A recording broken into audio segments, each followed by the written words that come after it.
On est en train là, de rattraper. On est un peu un diesel. On ne peut plus trop parler dans les temps qui courent de ces moteurs. Mais ça démarre lentement, mais ça va loin. À la fin de l'année, on aura... D'abord, on a commandé 2,5 milliards de doses. Donc largement de quoi faire pour nous, pour la solidarité, pour prévoir la suite.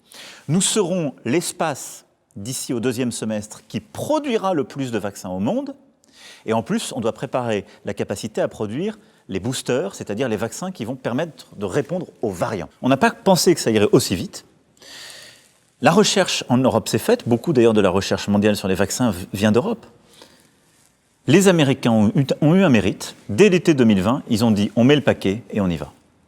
Et donc ils ont eu plus d'ambition que nous.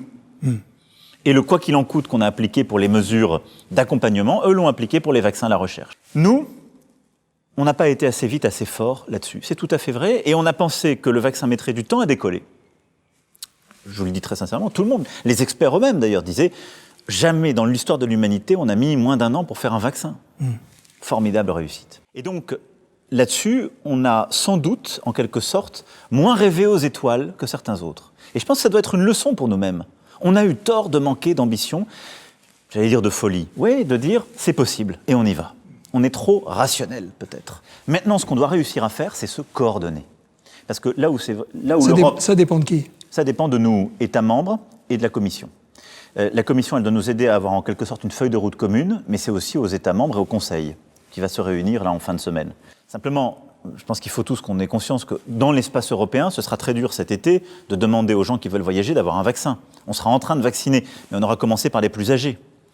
Un jeune de 18 ans, peut-être que le 1er juillet, il n'aura pas eu son vaccin.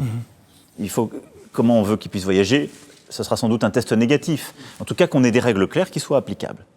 Pour qu'au sein de l'espace européen, on puisse rouvrir, que ça puisse recirculer, que le tourisme puisse se faire. Pour nous protéger en réouvrant. C'est ça, vivre avec le virus. Je formulerai des propositions au deuxième semestre 2021, en vue de cette présidence française, mais j'essaierai de l'inscrire, si je puis dire,